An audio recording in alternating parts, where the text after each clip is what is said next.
natural for me to say that because she's always over at our house, but I'll call you Sierra. Sierra, how are you doing? It's good to see you. Good to see you too. Kind of getting used to the weather here in Arkansas. Because I've lived in Florida my whole life, so it's a little different, but I'm good. Awesome. It's great to see you. I know I haven't seen you for a while. So usually we start these off and there are students here. I know you can only see me the way that it's kind of set up. They're kind of down here a little bit, but we got about 12, 15 students in the class right now. But start off by just telling us a little bit about your time here at UF, what you did, and then transition to, I know you were here locally in Gainesville for a while, and then you transitioned to where you are currently in Arkansas. Tell us a little bit about your journey thus far in your career. Yeah, so I graduated from UF in 2017. When I started college, I wasn't one of those people who was like, yes, I want to be a sports reporter. I want to do this, like very like gung-ho to the point, which if you are, that's awesome. But if you're not, it's okay. So I wasn't really sure exactly like what I wanted to do. But then, I was in sports my whole life. I ran track my whole life in high school. And then I knew I wanted to do something with sports, whether if it was like physical therapy or like something working with athletes, but I'm really bad at math and science, so was not going to do that route. And so then I eventually got into sports media, and I was a telecommunications major at UF. I knew I wanted to do sports, but it intimidated me in how like to get in it, honestly. Like that was another reason why I didn't really jump in right away like everyone else did, because there were so many people doing all these like great things. I'm like, oh, I don't know how I can get into this. And back when I was in school, I don't think there was a class you had to take before doing ESPN Gainesville. Right. And there was not a sports media major. So if you want to do sports, you were journalism, telecom, production. There wasn't a sport media major back then. And so eventually then I started working with like whatever beats there were, like covering women's basketball, gymnastics, football until like later on, because that was like, you had to be really experienced to cover that one. So I covered like pretty much every sport at UF. And then I did the sports in 60 thing. And then the anchoring as well. We had to do the anchor tryouts. I did that. So just kind of trying to do everything else while at UF. And then I graduated, and it's hard to find a job afterwards. And this is pre-COVID. It was hard because it's a very competitive field, and it's like, what do I do? And I'm like, do I do my master's? You don't need a master's really in sport media. If you want to, that's great, but you really don't need one. So I was thinking of that.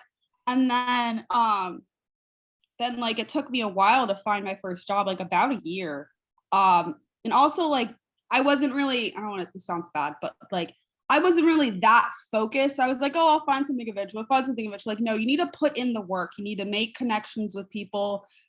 Everybody, especially UF alums, like a lot will actually help you. Like consider people's time. Like don't be like, hey, can I call you at 8 a.m. tomorrow? Like consider people's time, that people have jobs, and especially in media, people have crazy schedules. So just consider it, their time as well, but people will help you, especially UF alumni. And that's actually how I kind of got my first job. Is I was like, well, I guess I could like find one of the local stations around town and like work with them. And it's actually a funny story. It's a lesson too. So I don't know if you guys spoke to Elgin, right? Yep. Okay, so he was the weekend sports anchor at TV20 where I first worked, and he's a UF alumni. Obviously, you guys spoke to him, and so I was looking to maybe intern there at TV20, and I messaged the sports director then. He's not there anymore, but I messaged the sports director then. And I was like, oh, like, do you guys have any internship opportunities? And he was like, yeah, like you can help shoot high school football and this and that. And I'm like, yeah, that's fine. But it was unpaid. And I was like, okay, well, I also had like another job. Was I working at Swamp Restaurant at the time? Yeah, I was. And so when it was open. And so I was like, oh, well, that job, like, I'm on weekends a lot of the time. So I needed extra money to work then, and I could do this internship. And then I told him like, yeah, I can do it. I just can't commit to every Friday. And this sports director guy, when he saw that, he was so mad. He like sent me it was wild. He sent me an angry email saying like, don't ever talk to us again, blah, blah, blah, blah, blah. Like it was wild. And so then eventually the news director at TV20 found out about that and apologized. And then it was funny enough, right after that incident happened, that sports director cursed on air, got fired, and everyone else was talking about how like Jekyll and Hyde and deranged he was. And so he eventually ended up leaving the industry. And that just shows you like, don't ever burn bridges with anybody, because you never know when someone can end up. Like if someone dismisses you now and they're higher up, I mean, you never know where you could end up, and then they might be asking you for a job. So be nice to everyone, treat everyone with respect. But yeah, eventually then I started at TV20 because they needed help because he got fired. So I was doing photogging, AP, which was like 3:30 in the morning for the morning show, which was terrible hours, but morning show people, I don't know how they do it. They work from like 5 a.m. to 8, and then that's their whole day. But so I did that. Then eventually I knew Elgin's contract was going to be up soon. So then I was filling in anchoring whenever I could, pitching stories. And then eventually they needed to hire someone, and then I got hired for the job. And it took me a while to kind of adjust really with that, because it was like, you're doing everything on your own, like nobody to help you. You're shooting, you're editing, you're photogging everything. We had technical difficulties all the time. My computer was always crashing. It was an adjustment until it took me about like a year in to get used to everything. So yeah, just one advice I have also when you're starting a new job is learn everything about the market you're in, study, don't assume you know things, look up everything, because I got in big trouble there because I said a wrong, well, you guys know what it is, but it was when Mr. Chubits died, and I quoted the Chubits cheer, and I said the wrong words, and they made it, I was like basically canceled. They made it seem like you should know this, like blah, blah, blah, like da, da, da, da. Like people were on Facebook, like this girl sucks, like da, da, da, like everything. And I was like, oh, and then my news director was like, you should know this, like da, da, da. Like it was so bad. And I'm like, I'm sorry. Like I should have known it, yes, but I also should have looked it up. So that's one thing. Like I'm from Florida and I didn't know it, and I went to UF. So imagine things like if you're in Montana and there's traditions there that you might mess up. So learn everything correctly, ask people, or if you don't know, just play it safe. So there was that. But then about a year in, it was a little bit better. I got a lot better on air, and then COVID hit. And then, so obviously, luckily I didn't get furloughed or anything or laid off. I was just moved to like a digital position because there was no sports to cover. So I was helping them with their online presence. So that was about 6 months until sports finally came back in Florida. It was just like a summer. And then my contract ended in January and of 2021. And that was hard because I couldn't find a job right after. I don't know, I'm pretty sure it was like lingering effects of COVID. So I moved back home to Orlando where I'm from, and I was like, okay, I'll try to figure out to freelance maybe. Luckily my mom let me live back with her. I was thankful for that. For a few months I was working at a restaurant. Like it was very interesting, not being in news anymore, but I was able to freelance some things. I did some play-by-play stuff. And then finally right before the fall of 2021, I got my job at THV11 in Little Rock, Arkansas, the capital of Arkansas. And so that's where I am now. We do a lot of Arkansas Razorback stuff because Arkansas, the whole state loves the Razorbacks. Even though I'm in Little Rock and the university's in Fayetteville, which is about 2.5 hours away, we go up there a lot because that's what everybody cares about here. There's no professional teams here, except some minor league baseball teams, but everyone cares about the Razorbacks. That's all they care about. And so that's what we mostly cover.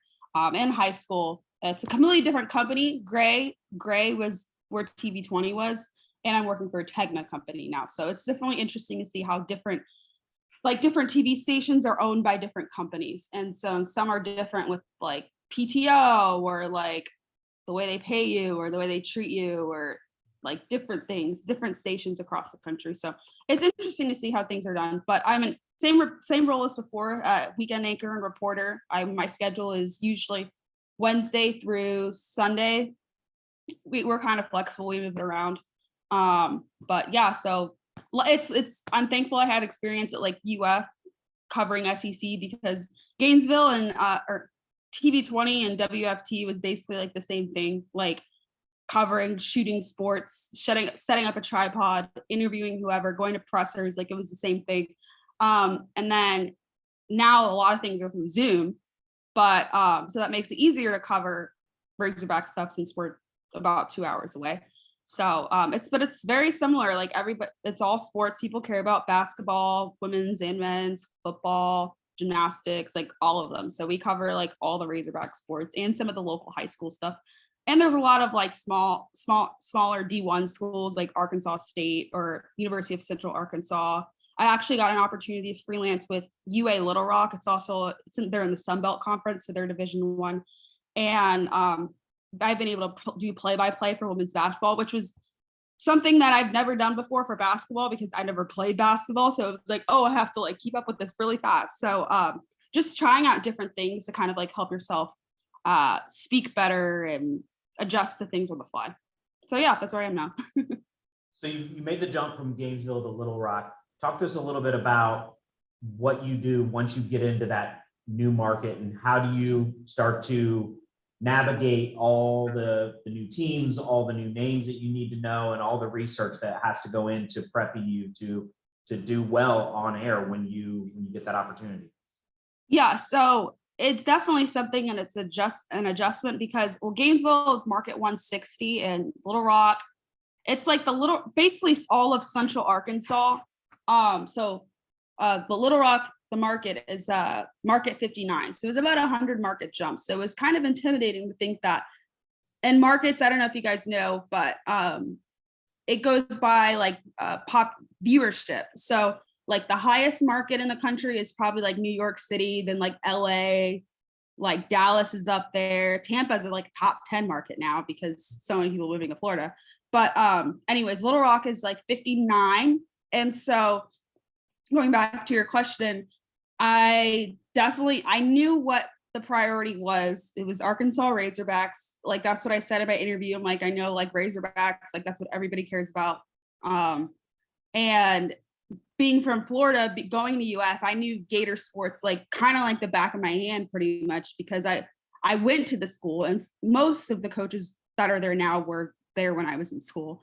And it's obviously not the football coach, but so I knew those sports and I keep up with it just because I went there and I'm like, oh, that's cool. Like they signed this recruit, blah, blah, blah, blah. He's from Tampa. Like this went to this high school. I'm like, okay, I know where that is. Moving to Arkansas, I'm like, whoa, I don't know any of these names. A lot of these names are pronounced like not how they look. Like for example, there's a city called El Dorado, but it's spelled like El Dorado, like that movie, The Journey to El Dorado. And they say El Dorado and they'll get mad if you say it wrong. So there's like a lot of things like that, like pronunciations, like, and I always just ask around, like luckily my news team, a lot of them are from, like my news director, she's from here. So I'll ask them like, how do you pronounce this? Or does this look bad? Or what's this mean? Like, it's okay to ask a million questions. I already ask a million questions like normally. So I always ask a ton of questions, getting used to the players and the teams. I just followed pretty much every sport like on social media, and just kind of like watching the games helps. Then you'll kind of get to know the players' faces, gets to know who's who, and it gets more fun to follow, especially when the teams are doing well. So Arkansas is doing pretty well in basketball, and so but just learning about every single thing, learning about the traditions. But it's definitely like a lot of work that goes in, like the different rivalries, Google everything. A lot of the SIDs, they'll send out like game notes and stuff like that. That'll help you kind of prepare yourself before the game as well. So when you were here at UF, you did a lot of, different things. What's something maybe that, the classes and the experiences and the INCs and the other stuff that you were able to take advantage of while you were here did not prepare you for what you, did at TV20 or where you are now in Arkansas? It's kind of hard to find something that didn't really prepare me. I would have liked to maybe, here it's hard, at UFT it's hard, but at my previous station, like to maybe do more live stuff and stuff that's not as scripted. Because at my not to talk down on my last station, but we didn't do a lot of live stuff. It was mostly okay, you script everything out. You have to read the prompter, memorize these for your live shots. When I got to this station here, we have our Hog Zone show, which is after every football game. It's about 30 minutes. It's like a crunch time every single time because these football games, we don't know when they end, and the show's at the same time every day or every Saturday. And so it's sometimes I don't even have time to type out my script and what I'm going to say. And so that was kind of what do I say? There's no script written, my mind would go blank sometimes, even though I knew what I was talking about, but I was so used to reading a script. So I think definitely things like maybe doing live shots or podcasts or doing a YouTube show, a round table discussion, things like that can help you prepare and talk on the fly, especially if you want to do things like a host or a reporter. Sometimes you have to think on questions on the fly and things like that. But I'd say everything else kind of really prepared me, because a lot of people don't have schools where, you have to go create a package or anchor. And we use the same system, ENPS, anchoring, reporting, going live, going to press conferences. A lot of schools don't do that outside of probably the top ones like Mizzou, Syracuse, Arizona State. So at UF, you guys are pretty lucky to be able to have a lot of hands-on opportunities that some schools have to do. Some kids have to get internships to do what y'all are doing in school. And internships is another thing. I'd say at UF, you have everything you need to create a reel and everything. But I think an internship is still important just to see how maybe a real newsroom works or how to make connections.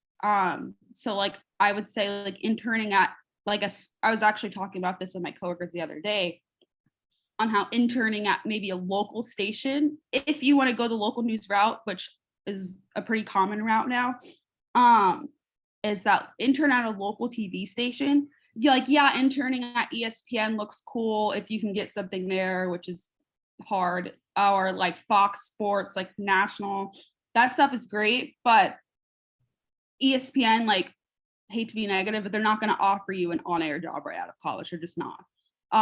People who are getting those jobs at ESPN, they're at least 30 for the most part on Sports Center as an anchor or covering the big time games. They're not right out of college unless you're really, really well connected. So I would say those local markets, local stations, try to get in with them, maybe intern. And then you never know who someone working there might know. Or if it's really small market like Gainesville, it could lead to a first job. But just making those connections while you're in school, you never know who those people might know. What is it about Arkansas that's attractive to you? We've had actually two other, and you probably know now, but two other recent CJC alums that are in Fayetteville. So you went from Gainesville to Little Rock. Jonathan Acosta, I think, went from Eugene to Fayetteville. And then Courtney Mims went from Panama City to Fayetteville as well. What do you think is the big draw for Arkansas now, and why are there so many opportunities there? Yeah, it's actually kind of crazy how we all kind of got jobs here at the same time almost. Jonathan and I almost started at the same time. We're at sister stations, so I'm in contact with him a lot because we share video, we access this same portal because we're sister stations. And so I can see the video he shot and I use it, or I'll ask him for video if he's going to be at the game, since he's obviously there. But I've learned that definitely in this industry, you cannot be picky where you live. And so when I like got the job in Little Rock, people are like, oh, why are you moving to Arkansas? Or when I move here and let's say I like go to Orange Theory or something, and the people working there are like, oh, you're not from here, where are you from? I'm like, oh, I'm from Florida. They're like, why'd you move here?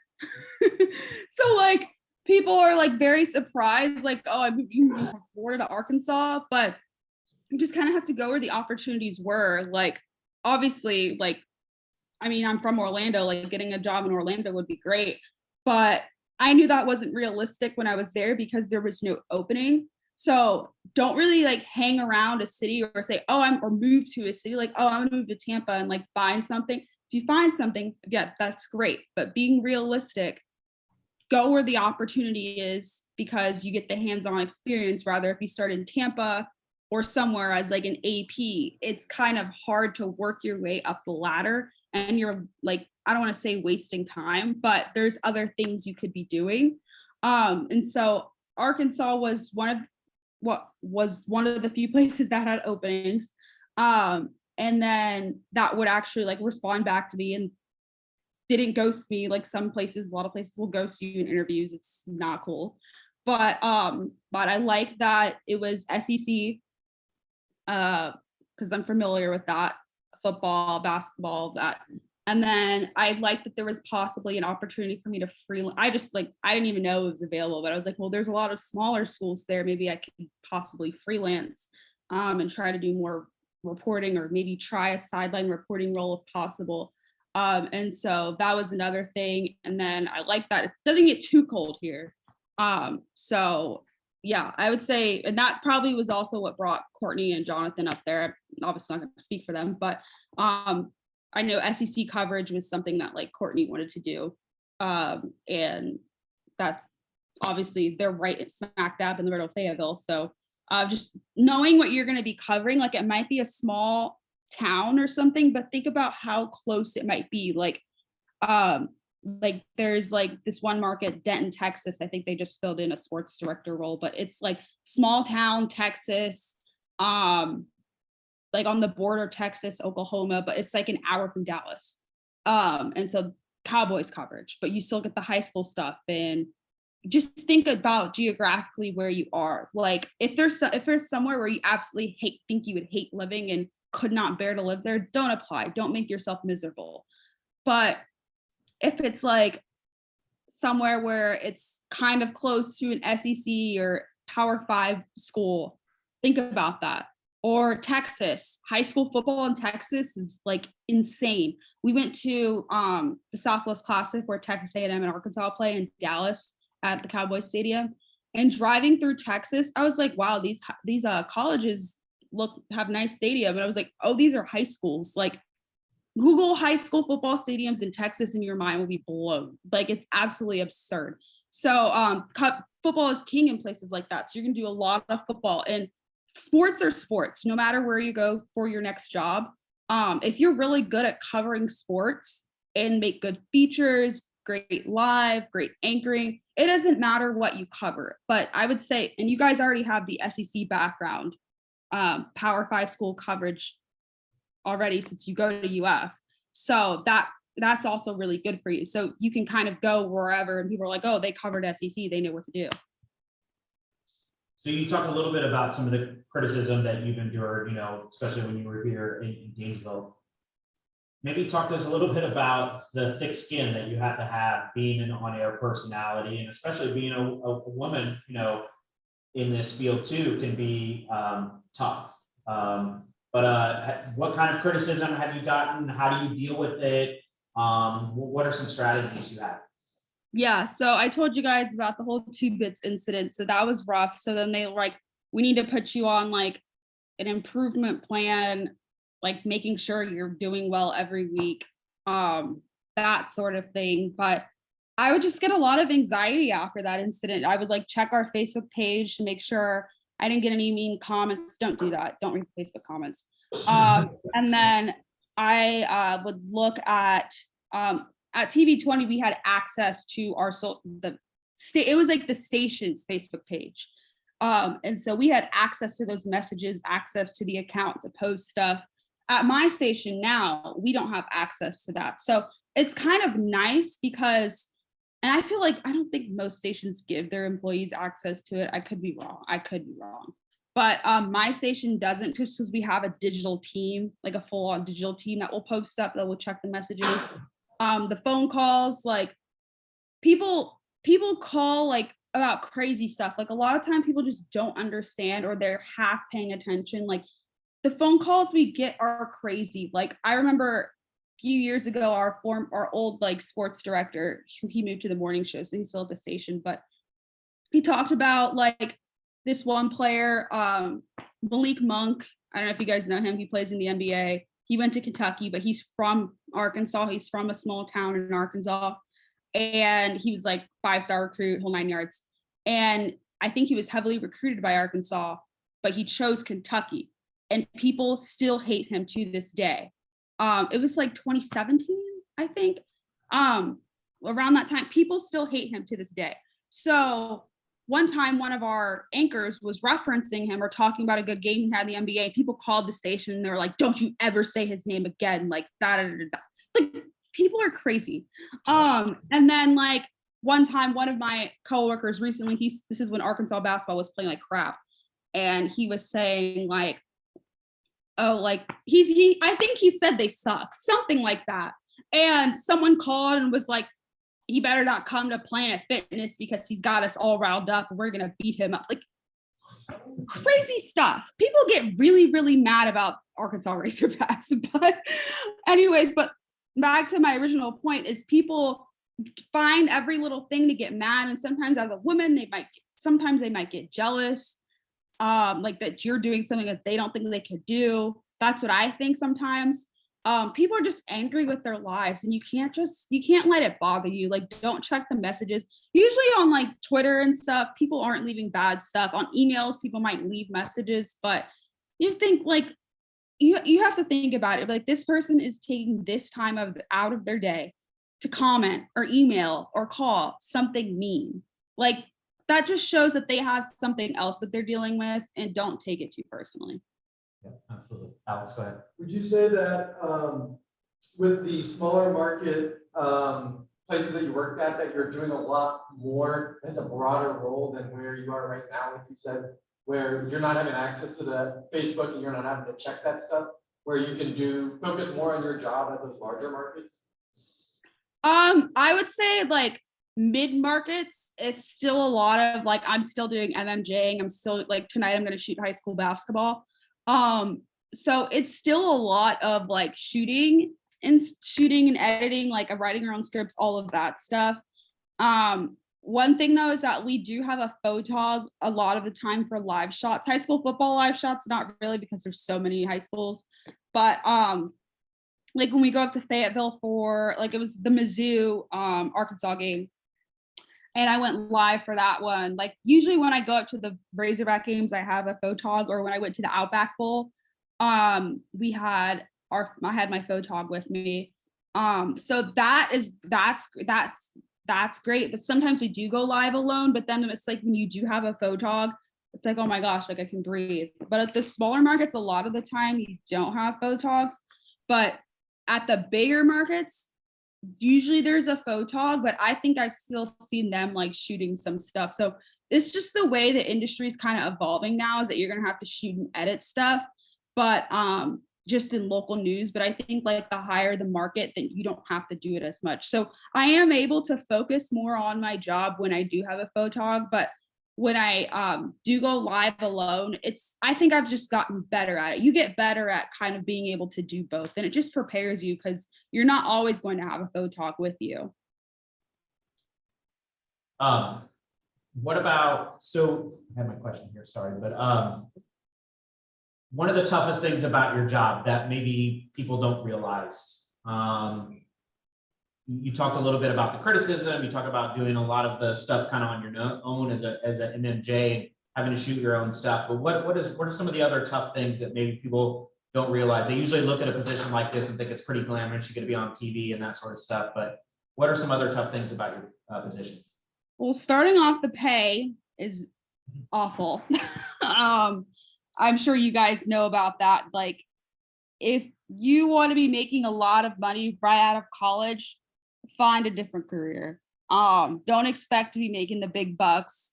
A lot of people don't know that. People think, oh, like you're on TV, you make money. Like, no. So like it stinks, but like also consider paying your first job. Like my first job, like I was getting paid the same as McDonald's people probably. And so that's kind of, some stations are a little bit like considering that, okay, we should pay our people more, especially when they see that like people at Wawa are making like $18 an hour. So it's like that part is kind of frustrating. And then also like, you know, the behind the scenes stuff, like I get used to it.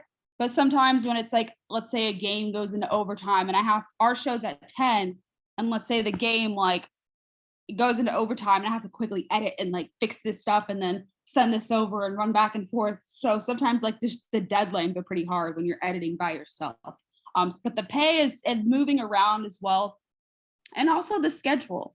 Like if you want to be somebody who has every weekend off and is able to go to brunch on Sundays and do this on Saturdays, then again, maybe it's not the career path for you, because like your weekends are when sports happen. Like you have to work weekends in this field.